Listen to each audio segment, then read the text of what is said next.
കേന്ദ്ര സർക്കാരിന്റെ അഹങ്കാരത്തിനും ഏകപക്ഷീയമായ തീരുമാനങ്ങൾക്കും മേൽ ജനരോഷവും പ്രതിപക്ഷ പ്രതിരോധവും കനത്ത തിരിച്ചടി നൽകുന്ന കാഴ്ചക്കാണ് രാജ്യം ഇപ്പോൾ സാക്ഷ്യം വഹിക്കുന്നത്.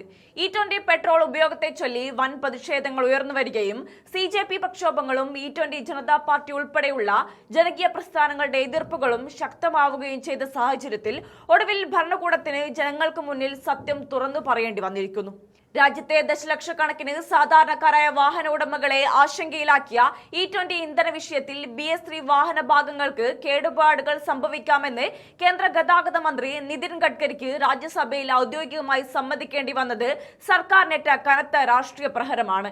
2025 ഏപ്രിൽ 1-നും 2016-നും ഇടയിൽ നിർമ്മിച്ച BS3 വാഹനങ്ങളിൽ E20 പെട്രോൾ ഉപയോഗിക്കുമ്പോൾ ചില റബ്ബർ ഭാഗങ്ങൾക്കും എഞ്ചിൻ ഗാസ്കറ്റുകൾക്കും കേടുപാടുകൾ സംഭവിക്കാമെന്ന് ഒടുവിൽ സർക്കാരിന് തുറന്നു പറയേണ്ടി വന്നു. തങ്ങളുടെ മുൻ നിലപാടുകളിൽ നിന്നും പിന്നോക്കം പോയി സാധാരണക്കാരുടെ വാഹനങ്ങൾക്ക് തകരാർ സംഭവിക്കുമെന്ന് കേന്ദ്ര സർക്കാരിന് തള്ളിപ്പറയാൻ കഴിയാത്ത അവസ്ഥ വന്നെത്തിയത് ജനകീയ പ്രതിഷേധങ്ങളുടെയും പ്രതിപക്ഷ ചോദ്യങ്ങളുടെയും ശക്തി ഒന്നുകൊണ്ട് മാത്രമാണ്. കേന്ദ്രമന്ത്രിസഭയിലെ പ്രധാനിയായ നിതിൻ ഗഡ്കരിക്ക് പോലും യാഥാർത്ഥ്യം തുറന്നു പറയേണ്ടി വന്നതോടെ പ്രതിപക്ഷവും പൊതുജനങ്ങളും ഉന്നയിച്ച ആശങ്കകൾ പൂർണ്ണമായും ശരിയാണെന്ന് അടിവരയിടപ്പെട്ടിരിക്കുകയാണ്. സർക്കാരിന് വീഴ്ച പറ്റിയെന്ന് തെളിഞ്ഞതോടെ കാര്യങ്ങളെ നിസ്സാരവൽക്കരിക്കാനാണ് നിതിൻ ഗഡ്കരിയും കേന്ദ്ര ഭരണാധികാരികളും ഇപ്പോൾ ശ്രമിക്കുന്നത്. റബ്ബർ ഭാഗങ്ങളും ഗാസ്കറ്റുകളും മാറ്റുന്നത് എളുപ്പമാണെന്നും വലിയ സാമ്പത്തിക ബാധ്യത ഉണ്ടാകില്ലെന്നും പറഞ്ഞ് തടിയൂരാൻ ശ്രമിക്കുമ്പോഴും സാധാരണക്കാരന്റെ മേൽ അനാവശ്യ ചെലവും ബുദ്ധിമുട്ടുകളും അടിച്ചേൽപ്പിച്ചതിന് മറുപടി പറയാൻ കേന്ദ്രത്തിന് കഴിയുന്നില്ല.